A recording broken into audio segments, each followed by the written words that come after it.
রোজা শুরুর সাথে সাথেই চট্টগ্রামের সব ভোগ্যপণ্যের লাগামহীন মূল্যবৃদ্ধিতে ক্ষুব্ধ ভোক্তারা। বাজার নিয়ন্ত্রণে অবশেষে মাঠে নেমেছে জেলা প্রশাসন।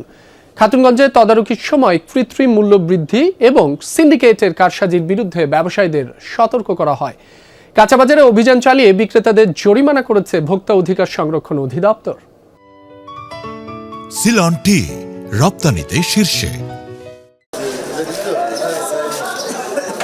মজুদ সরবরাহ সব পর্যাপ্ত, তারপরও অস্থির ভোগ্যপণ্যের বাজার। চট্টগ্রামে খেজুর থেকে শুরু করে লেবু পর্যন্ত সব পণ্যের দাম লাগামহীনভাবে বাড়িয়ে দিয়েছে অসাধু বিক্রেতারা। ঠকছেন ক্রেতারা।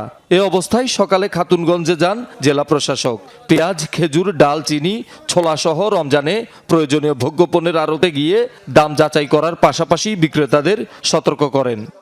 বৃদ্ধি কিছু কি বিক্রি না করে, তো আমরা বলছি ঠিক আছে, আমরা যার কাছ থেকে আমরা কিনে আনবো, ইনফোটানা যদি আমাদেরকে যদি দেয় ওইখান থেকে আনি, আমরা শিয়াটাল অবশ্যই লাভ করবো, তার উপরে লাভ করার কোনো সুযোগ নেই। দামটা যাতে বাড়ানো না হয়, অর্থাৎ রিজনেবল যে জেনে পাওয়া যায় সেই কথাটা। পরে জেলা প্রশাসকের সাথে বৈঠকে বিভিন্ন সমস্যা তুলে ধরে দাম সহনীয় রাখার প্রতিশ্রুতি দেন ব্যবসায়ীরা। অসৎ ব্যবসায়ীদের প্রতিরোধ করার জন্য আমরা আপনাকে সর্বাত্মক সহযোগিতা করবো। এই বিষয়ে আমরা গুটি কয়েক অসৎ ব্যবসায়ীদের জন্য আমরা গোড়া খাতুনগঞ্জের বদনামে আমরা ব্যবসায়ী সমাজ নিতে চাই না। কোনো ব্যবসায়ী বলতে পারবে না যে আজকে মালের দাম বাড়বে না বা মালের দাম কমবে। কারসাজিতে জড়িত সিন্ডিকেটকে হুঁশিয়ার করে দেয়া হয় বৈঠকে। যদি কেউ সেখানে কোনো সিন্ডিকেট করার চেষ্টা করে, আমরা অবশ্যই তার বিরুদ্ধে কঠোর ব্যবস্থা নেব। কোনো সুযোগ নাই সিন্ডিকেট করার, এবং আপনাদের কাছে যদি কোনো ইনফরমেশন থাকে আমাদেরকে দেন, আমরা সেখানে ব্যবস্থা করব। চট্টগ্রামে কাঁচা বাজারের অবস্থাও একই। লেবু, কাঁচামরিচ, শসার দাম লাগামহীন। কাজীর দেউরি ও ঝাউতলা বাজারে অভিযানেও এর প্রমাণ পায় ভোক্তা অধিকার সংরক্ষণ অধিদপ্তর। কালকে কম ছিল, আবার হঠাৎ করে আজকে বাড়ি গেছে।